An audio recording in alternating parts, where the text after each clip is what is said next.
Our guest this week is Antony Baker, CEO and founder of 15 Group, and he talks about his proudest moment in mixed martial arts, how to use AI to ID the right people for your company, and his recipe for career success. Enjoy the show. Hey, everyone. It's Alec Crawford, your host for the AI Risk Reward podcast, and our special guest today is Antony Baker, CEO and founder of 15 Group. Welcome, Antony. Perfect. Well, Alec, thank you for having me. And thank you for battling through my name there, because from living many years in America, people struggle with Antony. So I got called Anthony for many years. So I really appreciate it. Alec, it's been an absolute pleasure with you and your team up to this point. So I'm very looking forward to this. Thank you very much. Yeah, great to have you on the show. I mean, so what I usually do is go, rewind time a little bit and go back to coming out of school and what we were doing and things like that, and maybe a little bit about your first job. Just give us a little bit of your background. I've got a bit of an interesting background. I kind of done my life the wrong way round, really. I started off in life in shorts and flip-flops. At a very early age, I was a world champion windsurfer, very early, 9, 10 years old. And then I was sort of British champion a lot, and I won sort of 20, 30 titles before I was 20. National, European, world titles across the world. And when I was 17, I moved to Hawaii. So I lived on Maui, studied in Maui and did the world tour. So I was lucky enough to be in the highlight of the windsurfing when it fully hit hard. And we had some great sponsors, and being multiple a champion in that space. My brother and I, we traveled. So we lived on Maui. We traveled around the world, and then I moved to Australia, and I've lived in all sorts of different places. So I've had the luxury of spending my sort of 20s up to sort of early 30s on a beach in shorts and flip-flops. And then I transitioned into professional fighting. I was an MMA fighter. So I went and did that around the world. I was world freestyle martial arts champion 5 times. Did that quite a few times, and then kind of fell into MMA. I don't know if you know much about MMA, but I'm old enough now to remember what it was like before it was called MMA. So, I'm not a young guy. There's my dog. Gets a bit excited, but I've had a real luxury of doing it. And when my career ended and it all finished, I kind of came back to the UK and I just started again. Really, I'm one of these guys that have enough announced about me to sort of really put the effort in to going out and figuring out new things. And I started off here local on the south coast of the UK and got some pretty low level jobs in sales, and then worked it up into recruitment and then management consultancy, and then ended up working in London for some big sort of consultancy firms, and really got to grips with understanding that talent was important. And that has always been something I led with.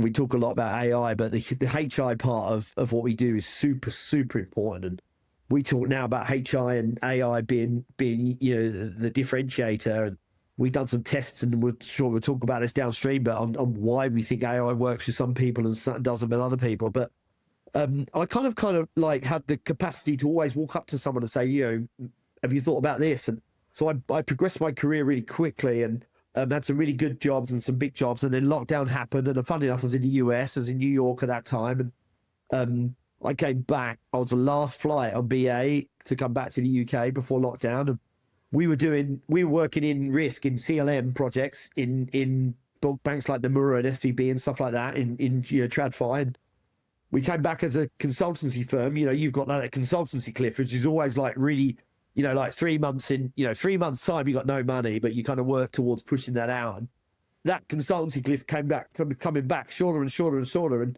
in the end, they were like, we're not going to be able to pay anyone. So I was like, we should go into crypto. And they were like, no, these bankers were like, no, it's too much risk, and it's too much this, it's too much that. And legal couldn't get involved in it. And then we kind of got into the digital asset space. And I think once people started looking at digital assets, they started figuring out that there was some creativity to how people did their finance, how these big investment houses were going to do their stuff moving forwards, and how to kind of, make it a little bit more creative. And I think as we looked, technology advances, it was kind of like that next step. And we kind of got forced into it with COVID, and then kind of from that evolved into being a management consultant, working in management consultancy, but realizing talent was the most important piece. These big PE houses or big houses, the big four, they're they're putting a £10,000 a day guy on for one day, and then they're putting a $250 a day guy in for the rest of the time, and because a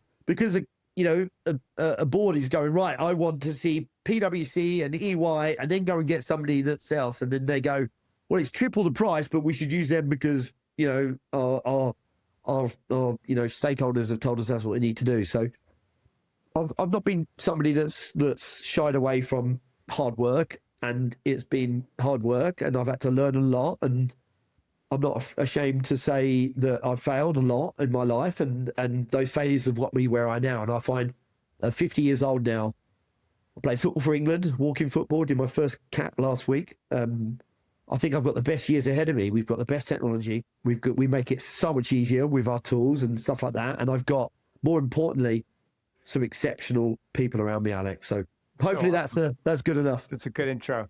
Well, we got to go back to the MMA thing just for a minute. So tell us your happiest moment as an MMA athlete, or whatever they were calling it back then.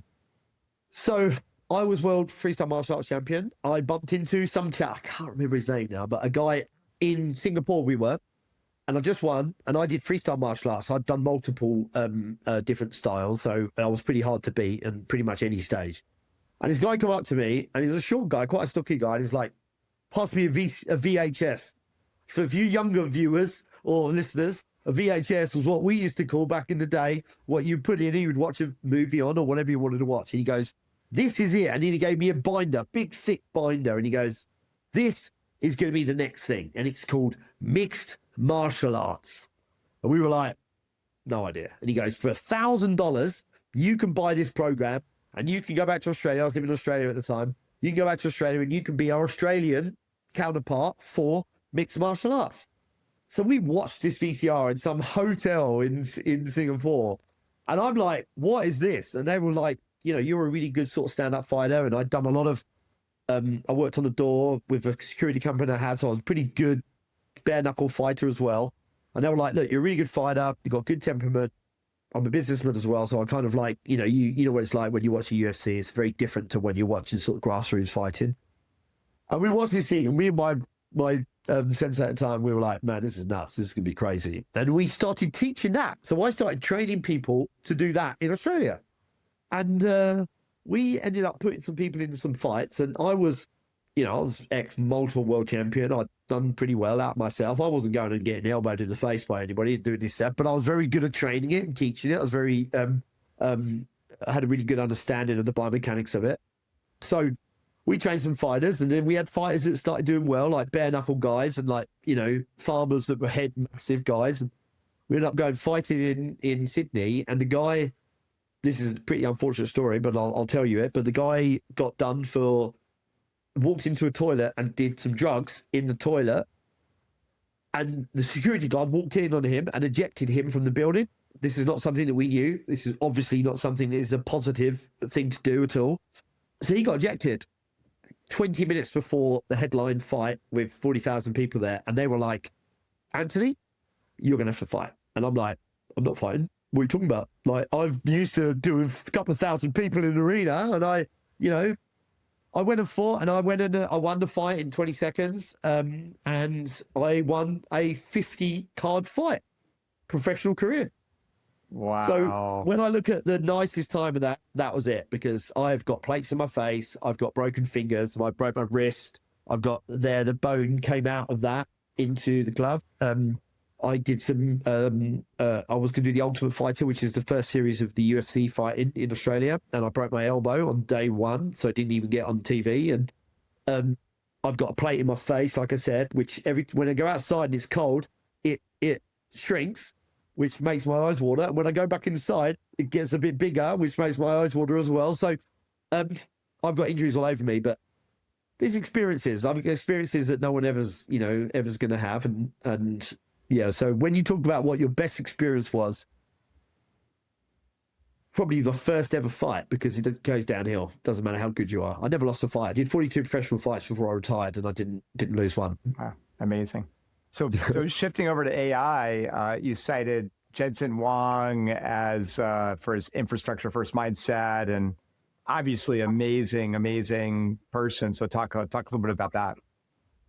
You know what I find when we had those questionnaires, and love what you guys do, by the way, on this podcast is fantastic. The what you guys done up to this point was exceptional. And when I look at everybody that's put pieces into, especially AI, we can talk about the nuts and bolts of AI. That's probably maybe another time. But I look at these guys who are influential, and it's not just about them putting money into it and investing into it and getting people to understand it, but it's their ethos of how they can train and educate it and get people to understand that. If we look at what those guys have done, and there's plenty of them, there's a multitude of names that you can look at, but they're not exceptional for the development of the process, but they're exceptional of the understanding of what people can, how they can take their systems downstream. I find that AI now, if you look at just mainstream AI, everyone's using it is Google and just going, how do I find how to get to the shops? And they haven't really understood the capacity of it. So we kind of do, these guys are building deep into it. And there's a list of names of people that I find that are fantastic in this business. But these guys, these exceptional human beings, they are exceptional human beings because they're not caring what anyone else says and what they tells them to do, but they're making those decisions that will dictate what happens for many, many years in this space. And you can either choose to not accept, but look at those and go, these guys are exceptional. Are we going to get to that point? Or you can just go, where's the local fish and chip shop into ChatGPT and get that to figure it out. So, I wouldn't say I'm an academic, but I do read a lot. I do listen a lot. I do listen to a lot of people, talk to a lot of people. I know quite a lot of exceptional people in this space. I've had the capacity to be able to go be humbled by it, but also take pieces that fit with me through it. And along the way that we built our AI, the way we build our AI out is to fix the human element that lacks in our space. And that really kind of hits the nail on the head for a lot of these guys. They're understanding where the human element sits into the AI, but understanding the AI is gonna just have a better result than what you're gonna put into it. I kind of went around the houses on that one, Alec, but hopefully that makes no, it totally makes sense. And so tell us a little bit about, so pivoting to 15 group, tell us about the origin story there. I love origin stories. Yeah, so I got really sick of consultancy firms charging $1,000 a day for a $250 a day person. $250 a day, whatever they're doing, whether it's tech development, KYC, financial crime, whatever it is not £1,000 a day. So the consultant who's doing the work is getting £250 a day. The consultancy firm is getting $750 a day, let's say.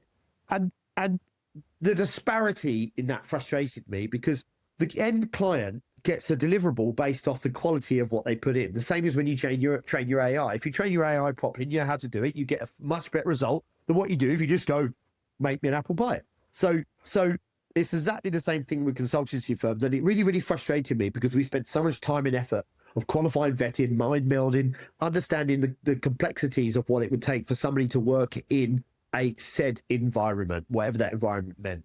And I spent a lot of time understanding what it meant for the right person to work in the right team at the right price, without it being stressful to consultancy firm. So just one day I just went, I've had enough of this.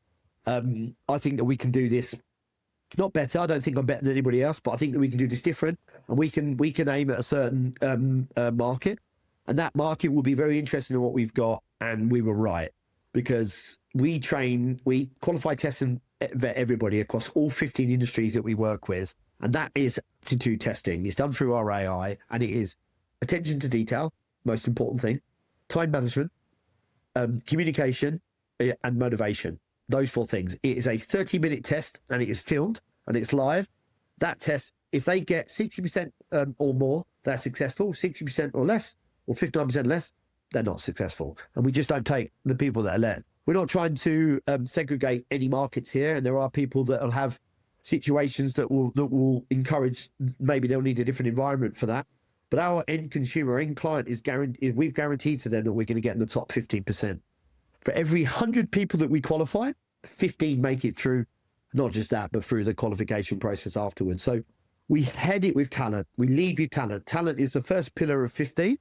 So I built this talent pillar, then we built consultancy, then we built training, then we built solutions. So those are our 4 pillars. And now we have AI that underpins all of it. So actually, it kind of, and if we had more time, Alec, I would tell you about the randomness. This goes back to these guys that built these AI systems. Just to have the capacity to be able to think something and then put it into existence. Oh, yeah.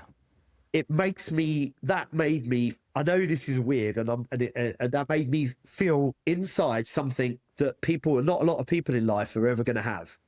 That's why these guys are exceptional, and we could reel off names, but that's because they have thought something that is so advanced, and they've brought that into existence, and then they've made every single person on this planet have the opportunity to be able to use it. Elon Musk is building space rockets, right? Amongst other things. I'm never going to fly a space rocket. I'm never going to get in a space rocket. So I love seeing what he does, and that's amazing. And he's thought that into existence. He's going to further the human race. He's going to do all those sort of things, but that's not. And with technology will come down to us. But what these guys have done with AI is on my mobile phone. It is in my glasses. And it's incredible, right? That is incredible. Alec, and I'm sorry for sort of carrying on here, but something really interesting the other day. I was at a firm that's actually we were there today, but they said, come and look at this. So I went in London, big digital asset firm, market maker in London, massive firm. They said, come and have a look at this. And they walked into a room, opened a room, massive glass room. In the middle of it was a Roman wall and a Roman building.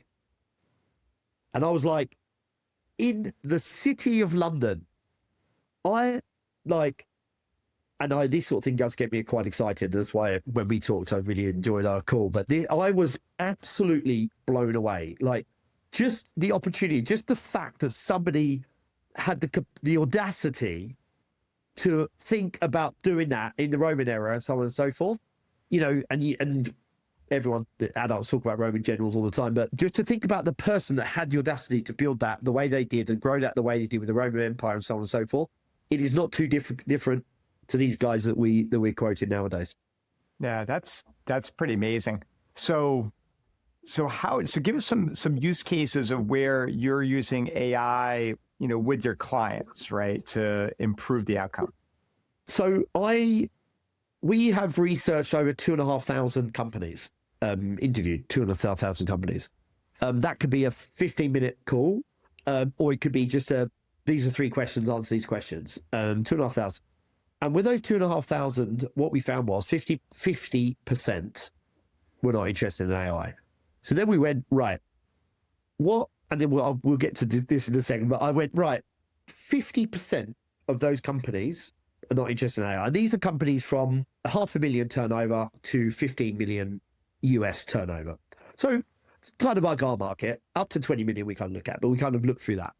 And I went, right, I want to understand why they're not interested in looking at this. So what we did is we went to several, we handpicked several across different markets and so on and so forth, different industries.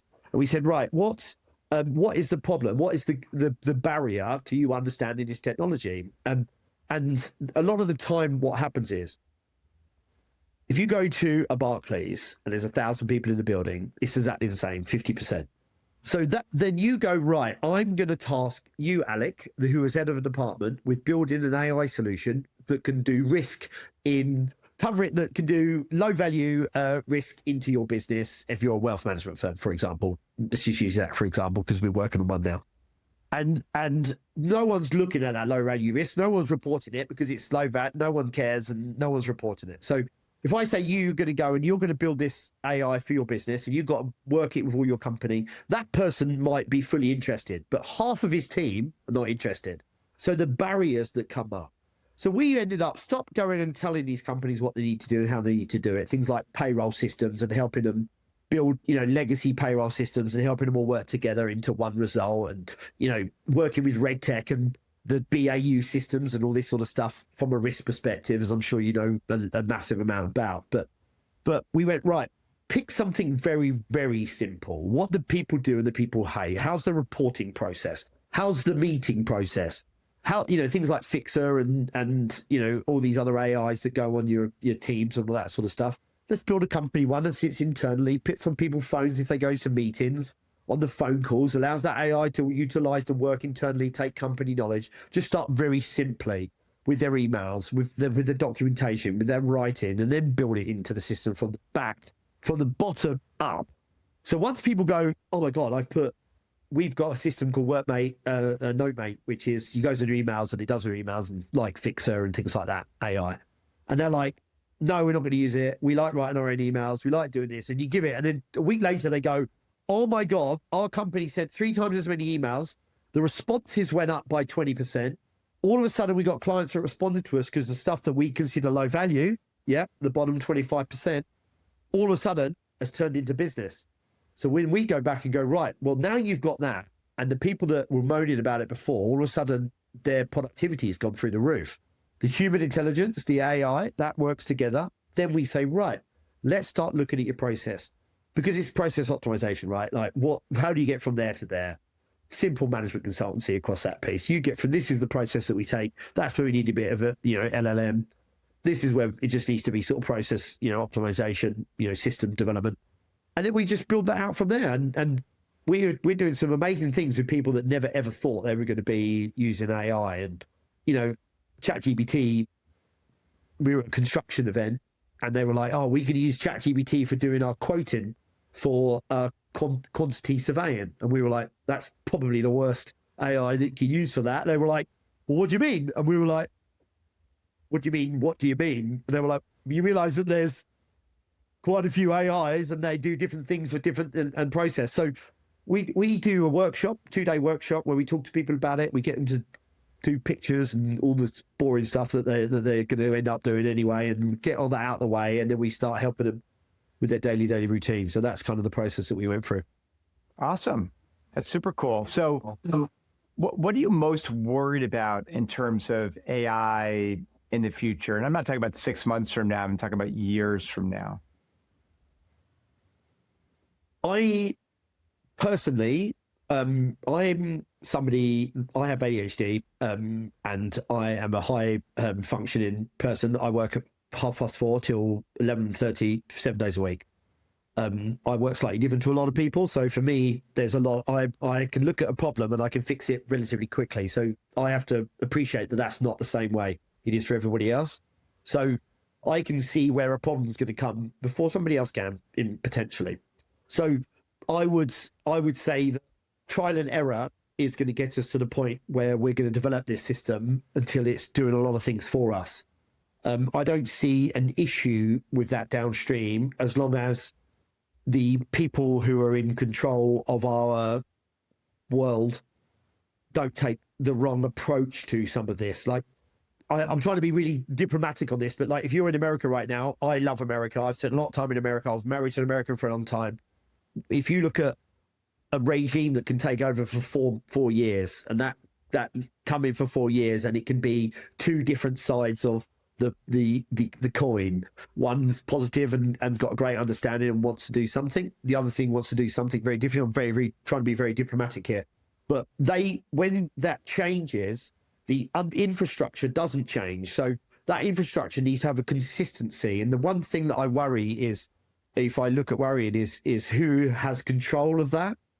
I think it will get to the point when nobody does really, but who has the ultimate control of that? I don't know if you use Claude much, but we use Claude for quite a lot of our, development stuff, simple development stuff that we use. So Claude just changed loads of things. So you wake up one day and then you ask something to do it one way and it's not doing that. So we've got no control over that. And who does? And the people that, and let's just say there's a right and a left, right? If the right and the left, or left and the right, wherever it is, your right hand's not talking to your left hand all of the time with this AI. Sometimes you'll come in and it will have just changed. That decision was not made by anybody to do with us, but we've built a whole system, a lot of money of development based on something working one way, and we don't have any control over that. That would be my one thing. But then I think that creates creativity, right? Yeah, no, that makes sense. Yeah. I mean, I think for regulated industries, that becomes a problem, right? Because then you need constant evals and testing. And at least what we do for our clients is we're governing the model releases for them. Yeah. So if they're using, OpenAI 5.2, we're not going to change until we tell them and test and all that kind of stuff. But you're right. If you're just using Claude out there on the internet, like kind of good luck with that. You can get a different answer an hour later and nothing you can do about it. I'm curious also about the Business AI Alliance. You've been involved with that. Tell us a little bit about that organization and what they do. I've never been somebody that's shied away from just telling you how I think. And I'm a guy who has spent almost $1 million on this myself. I've not taken any funding from anybody. Not because I didn't try. It wasn't the right time and the right thing. And I've always had the capacity to say, no, this is how I want it to look. And if it's wrong, then it's mine, it's on me, and so on and so forth. And I think there is an element you need to learn about from failure. But I was approached by the Business AI Alliance. The guy, Colin Carmichael, very, very nice guy. They run by developers. I'm not a developer. I have developers. I have a CTO who I trust emphatically, who's exceptional. He's far smarter than me. He's 50 times most. He'll say, Anthony, what are you going on about? And I'll just say, this, but there needs to be that disparity. These guys, I went to their first meeting at the House of Lords. It was great. I mean, they've got great lords involved in it, but it was a little bit, but I was talking to people that were at like NatWest Markets, investment banks, and the guy's like, oh, I'm a compliance officer, but now I'm like the AI guru, or we're spending $12 million on it. And I'm like, do you know anything about AI? And they're like, well, and I'm like, what about adoption of AI in your business? And they're like, oh no, we're just going to tell them to use it. I'm like, good luck with that. And I just, halfway through the meeting on the first time, I was like, put my hand up. And the Colin was like, oh, this is going to be interesting. And I just told him what I thought. And I just thought, look, you guys are trying to get people to adopt AI, but all you're doing is just throwing it around about how cool you are about AI and how you understand how AI works. And that's not what we're about. I couldn't care less. You know way more about it, Alec, and I love what you guys are doing in your business. And I would love to hear more about that downstream, because I'm sure the stuff that we can do with you guys. My business, I know what I do in my business, and we're very good at it. We're not trying to prove to everybody that we're exceptional AI people, because it's in its infancy, right? It's like the human race. We're in its infancy. We've got lots to learn. We've got lots to do. I'm here right now, and I'm going to maximize the most out of it. I think the AI Alliance seems to be a lot of people who are like, oh my God, I've done this, and I've done that, and I've done this, and I've done that. And I'm just like, that stuff doesn't do a lot for me. So I kind of,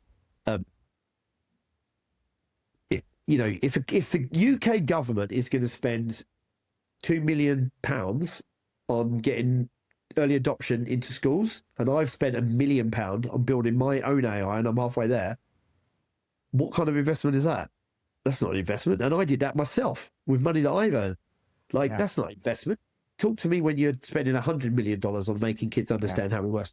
We had a really good opportunity. This is funny, actually, with Web3. Web3 5 years ago could have been what AI is now, right? Like in that space, we had this opportunity where the kids were learning Roblox and they were doing Fortnite. They were in Web3 environment, and they understood it. And then it just shifted away from it. And we had an opportunity of a system, a game that was educating our kids every day. And we didn't push it. We didn't take advantage of it. And the whole world was interacting through that one thing. And we moved away from it. And funny enough, when I started doing what I wanted to do in the Web3 environment, and I built an office, and I had all that stuff, and I did that. And that could have been great. But now Web3 is, it will come at some point, but realistically. And now a word from our sponsor. Artificial Intelligence Risk Inc. accelerates adoption of Gen AI safely. They provide the governance, risk, compliance, and cybersecurity platform that financial, healthcare, and other regulated organizations need before they can use Gen AI safely and in compliance with regulatory requirements. Their software has won #1 awards for cybersecurity and compliance from Waters Technology. Find them at aicrisk.com. Yeah, I got to tell you a funny story. I was speaking at an AI conference last year, and I was definitely not the headliner, right? And Jan LeCun, who's leaving Meta, right? Was on stage, fireside chat with someone else. And they basically agreed, like AI was moving so fast that if you weren't working 7 days a week in AI, you were falling behind. So how does anyone who's doing part-time at a large bank have a shot of staying cutting edge? There's just no way, right?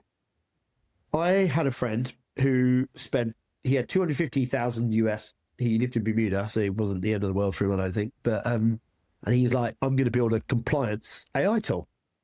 I said, don't. He's like, why? I said, because who's going to buy it? What compliance person do you know, Alec, that you're going to go and tell how to do compliance in his bank, in anything that you're going to make any money out of sending it to him? And I said, and he's like, oh, trying to get me to invest into it. I said, no, I won't do that. I'm going to build systems, operating systems for people that need those now, and we can help and scale and grow and go with them. But talent is a large piece of what we do.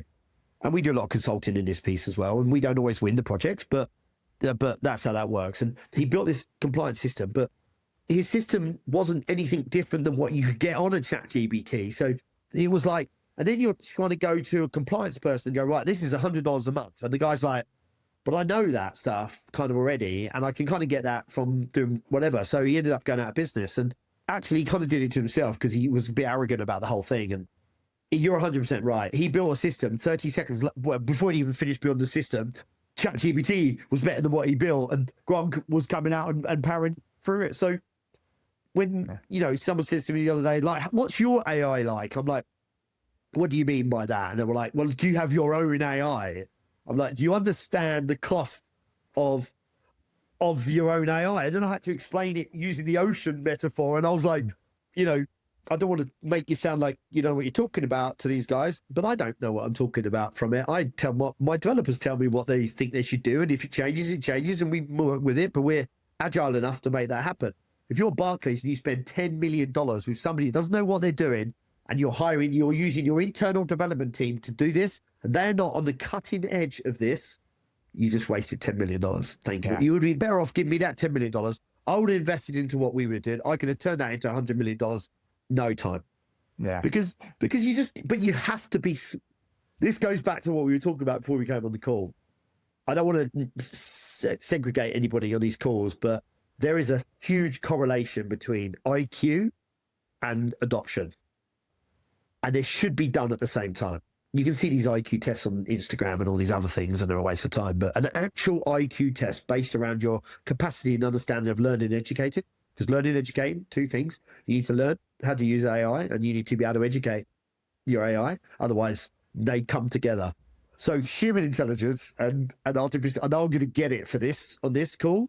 I don't think I'm smarter than anyone else. I don't think any of that at all. But there is, if you give somebody with an IQ of 70, 60, an AI and the instructions how to use it, and the same thing with somebody that's got a 120 IQ or 130, whatever it is, there is a massive difference of the outcome.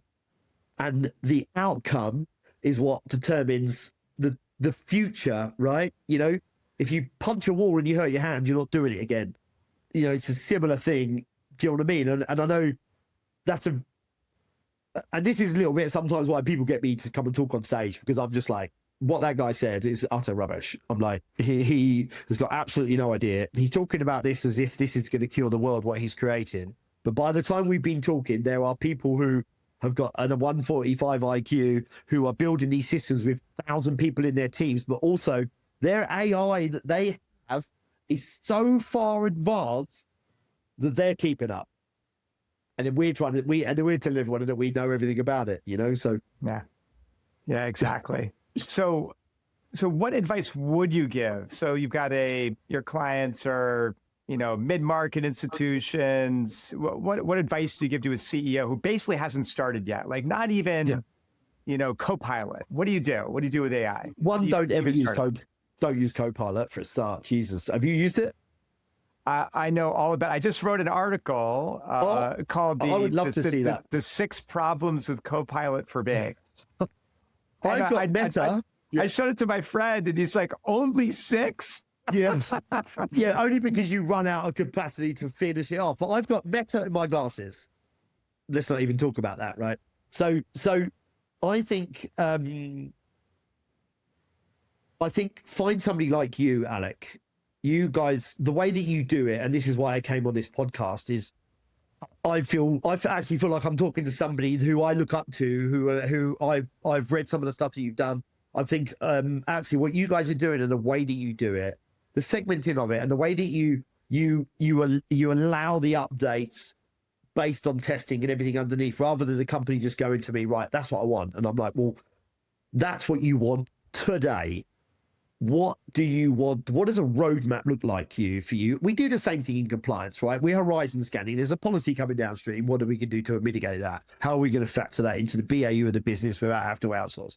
It's no different to AI. It's a company. It's effectively a business that's working inside your business. And I would say to a person that was a company owner, I'd go, right, I would either speak to somebody like you guys, and if it's in risk or however it is, just go and buy a service that somebody has used and they're already using it somewhere else. Like, if you don't know anything about building and developing your own system, we built a platform which sits on top of another platform and I don't want to talk about it too much because someone they'll probably watch this, but we built a system that sits on top of it. When we were doing that system, we said we could build the whole thing.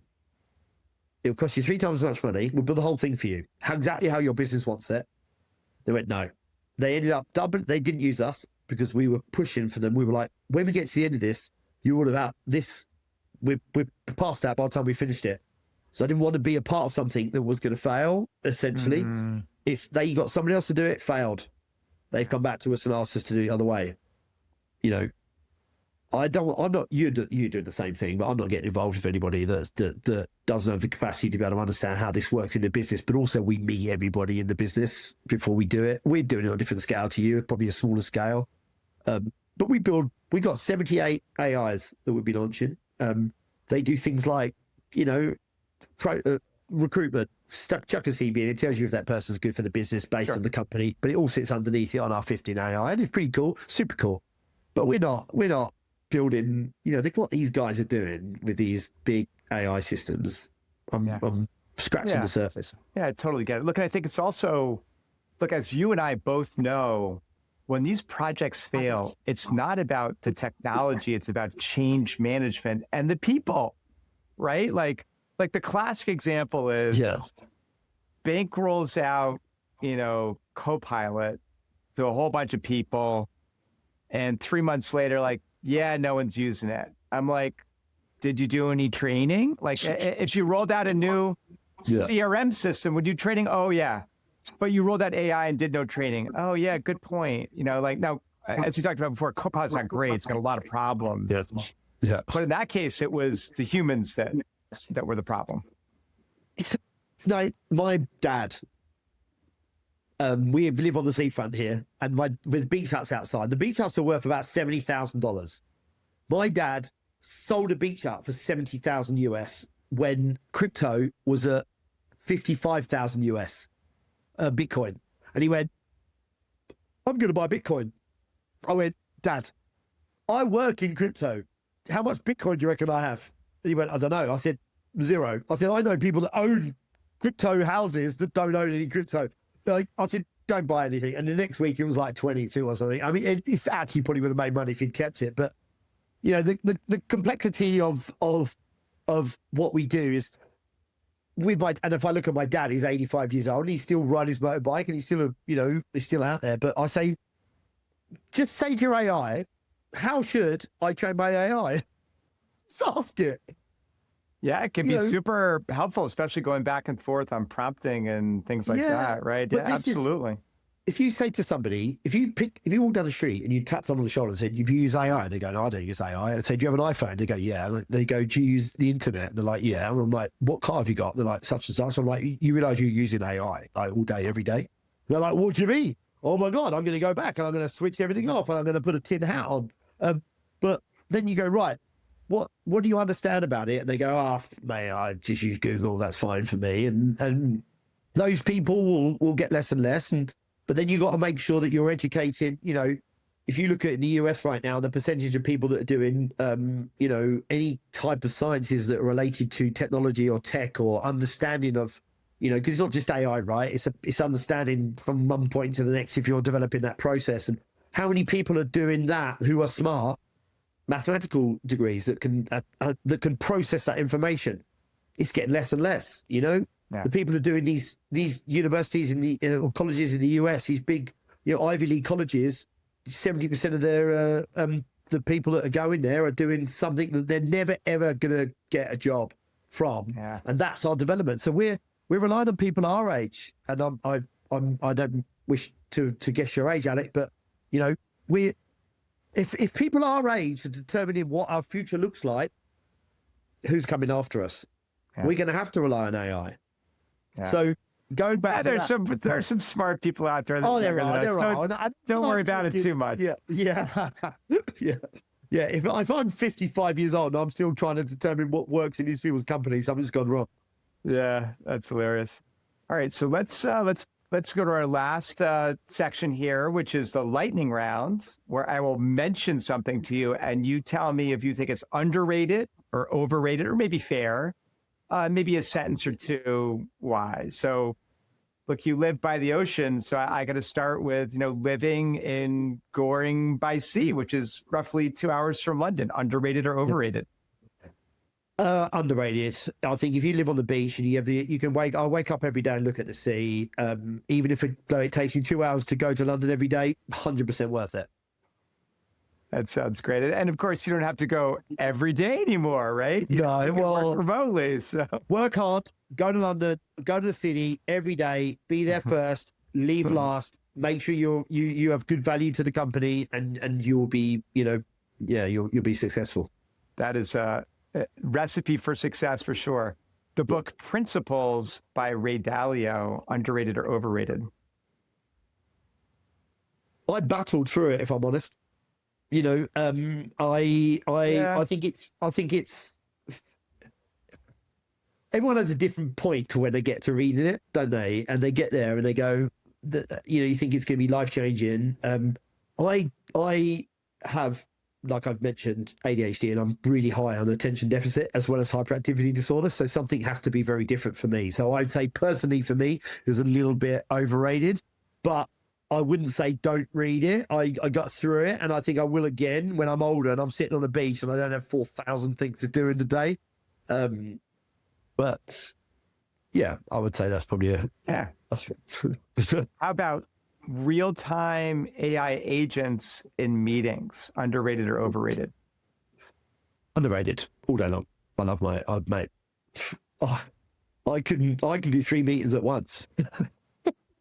That's great. You're doing that right now, right? A podcast. I've turned meetings. You made me turn everything off, Alec, and I've got everything off. So this is just you and me and the 20 million people that are watching this. Exactly. Yeah. So 15's talent first approach, underrated or overrated? I would go underrated all day long. I said, you know, like I said, you've been somebody that's been great to me, and we've just met, and I think you're fantastic what you guys do. I'm guaranteed there's people in your business who will look at you and are fantastic. That's talent. It's got nothing to do with AI. You're a person, the human intelligent element to it. Well, we wouldn't be having this conversation if it wasn't for you. So I think that you cannot go past decent talent. You can teach talent. You can teach somebody that's got the work rate. Work ethic and work rate outdoes talent all day long. I've had unbelievably talented people not be successful. Yeah. I've had people that didn't know that, mate, you have to work. If you want something that's different, you want to change your lineage or change your life or your family's life, you've got to work unbelievably hard. We just have a tool now that can help us do it. Yeah. Hey, it's also about culture at a firm too. I think that's super important. I mean, what's the phrase, you know, culture eats strategy for lunch, right? Like, you know.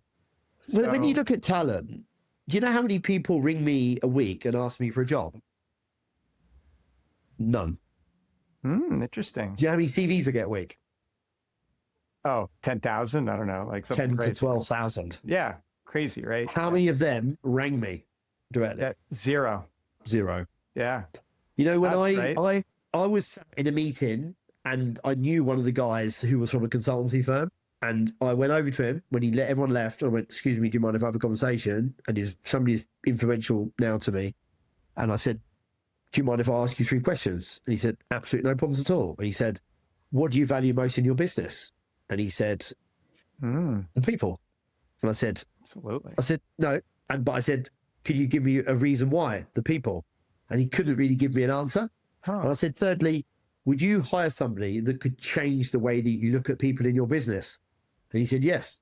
I said, hi, I'm Antony Baker. I'm £200,000 a year. And he went, I'll pay you $150,000. You start tomorrow. Wow. That is incredible. Incredible. Yeah.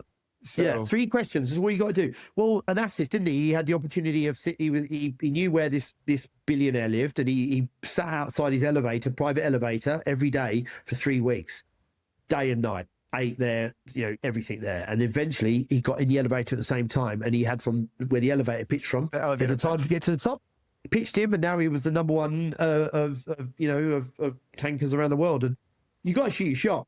You know how many times I've gone up to someone and asked them a question, they told me to bugger off. If someone came up to me and asked me questions, I'd sit down and have a chat to them all day long, which is exactly what you're doing with me right now. So I appreciate you, Alec. You're an absolute star.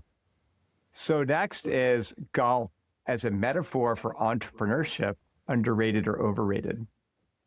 I think underrated. And I whether you like Trump or not, it's not what we're here for. I remember reading in a book actually many years ago about Trump and Melania Trump were in the golf car, and they had 2 heads of state that they were going to do a deal with. And she is unbelievably, I think she's amazing, but she's very, very astute. He got to the end and he said, darling, what do you think? And she said, don't do business with them. And he said, why? And he goes, because he cheated around the golf course. Yeah. Yeah. And he said, well, no, but that's just golf. And she said, it's not just golf. Yeah. Yeah. And I think that's very important. I play golf and I'm a scratch golfer, and I've worked very, very hard to get to where I am. Darryl, who will probably watch this, who is a much better golfer than me, but doesn't spend as much effort, I can beat him. Hate those people. Yeah. Yeah. Yeah. But, golf, I love golf. So, yeah. How about reading Substack for tech news? Oh, my Lord. I signed up for Substack. I work across 15 different industries in 20 different countries. So I downloaded Substack onto my phone ages ago. I had to delete it because I've got smart people around me, Alec. I'm the dumbest person in my business, and I can say that unbelievably well. I work a lot and I work very hard, but I've got people who I turn to for advice, who've got the time and the capacity to do this stuff. I've also got a lovely family who I cook dinner for every night, and who I've got to make sure are great as well. And you've got to live your life, but I'm sure it's fantastic. I had to remove it. Overwhelming. Gotcha. Oh, you know what? I've got one app on my phone that I use, yeah. That's smart.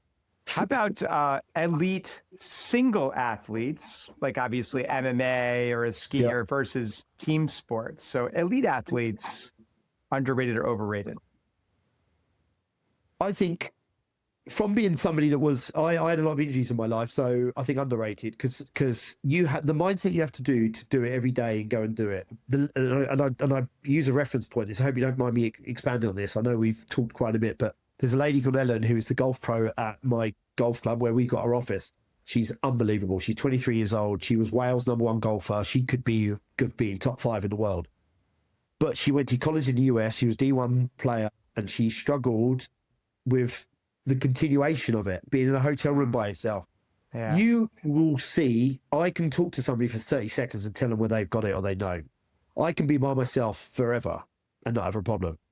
I don't mind being by myself. I've learned the demons in myself. I'm an affirmation guy. I'm quite a religious guy. I've got no problems talking to myself or God or whoever it needs to be. But I've also got no problems with people telling me what they think needs to be wrong. And if you do not have that, don't go and do it yourself. And 18 holes of golf for an amateur level is 4.5 hours. You've got to concentrate the whole time if you want to do good. When you're traveling around the world as a young age, as I did, and I learned the hard way a lot of the times, but I carried on making mistakes because I wanted to improve, and I wanted to grow up and get older, and get to the age where I am now, and go, you know what? I've learned a lot in my life. I know what I can. I know what I can't. I know what I will. I know what I won't. I love my family. I love my wife. And I know my future years are going to be the best. because they're going to get AI to do everything for me as I'm going. So cool. Don't forget the robots too. Right? Yeah, mate. And then that's a conversation for another time. Yeah, exactly. That could be a whole other show. Yeah. How about mistakes as data, not failures? Underrated or overrated? I'm a failure guy rather than a mistake guy. I think if you mistake, then you didn't prepare for that at that point. I think it's time. I had ADHD for 48 years until I knew. I was the king, mate, of a really high attention deficit and hyperactivity until I was 48 years old.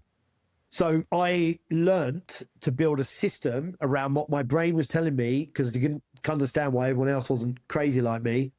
And I built a system, and that system stopped me making mistakes and made me do that. There's the disparity between that is, if you're making a mistake, then you didn't prepare for that. And I know that's a bit harsh, but if you're failing, you learn from that massively. Yeah. So I hope that answers that. Yeah, makes sense. Moving fast and trusting your instinct, underrated or overrated? I'm an instinct guy all day long. And I love this analogy from golf, where the golf pro goes, right, you've got a line, you draw a line. Once you've crossed that line, you commit to what you do. Same thing in windsurfing, same with any professional sport. If it's wrong when you get to the end, then you could go back across that process, the process optimization part of it, which is exactly the same with the AI piece. That didn't work this. Can I go back across the stages? And if it's consistent, then you know where the error came from. Then you're not going to continue making mistakes. You might continue to fail, but as long as you build it back to the point where that failure happened and you fix that, then you can move forward. All right. And then finally, the movie The Matrix, underrated or overrated? Love it. Underrated. I'm 50, man. And when that came out, I was like, wow, man. Have you watched it recently? Maybe a couple of years ago. It still holds up, man. It really does. I've traveled the world a lot. I've seen a lot of people. I'm a relatively astute person, but I also have the capacity to talk to people, whether they're on the street or whether they're high executives. And from that, I've learned a lot. And I've got my own theories about a lot of things. And some my family think I'm nuts with a lot of stuff that's happening. But my hope, and in closing, Alec, is when we die, and we're going to, and I'm not, and if I died tomorrow, I've had a fantastic life. I would not feel any regret. I hope that when we die and we become, energy, and whatever happens is that we have the opportunity to see what happened and what's coming and go, I knew it. Yeah. Well, I mean, Einstein said many times, time is an illusion. 100%. Yeah. And that's why I don't wake up every day. I get up, I go to the gym at 5 o'clock every morning, and I work out in the morning, and I go there and I breakfast and I do work there in the morning, and I do. People think I'm crazy for the time I do, but I love doing what I do. If I didn't, I would not be doing it. I can tell you, we are on this planet for a small period of time. I can tell you from somebody that's got the experience in doing it, you will go and do things as every single person, because we're still in the development stage of our stuff. We will have a $500 million business within 3 years. I guarantee it. Then, and only then, will everybody tell me, oh, you were right. You should have carried on doing it. But until then, you just got to brush it off, and you just got to take it. And some days I'll be frustrated. And my pug who's sat next to me, she believes in me, and that's all I need. Perfect. This has been Antony Baker, CEO and founder of 15 Group. Antony, thanks for coming on the show. This has been awesome. So much fun. That went unbelievably quick, Alec. I apologize to everyone who's got to edit this afterwards, but this has been fantastic. You're a legend. Everyone should go and see what you guys do, because it sounds fantastic. Thanks, Antony. You are listening to the AI Risk Reward Podcast with your host, Alec Crawford. You can find us anywhere you listen to podcasts, for example, Apple Podcasts. Production and sound engineering by Troutman Street Audio. You can find them on LinkedIn. Please like, subscribe, and comment.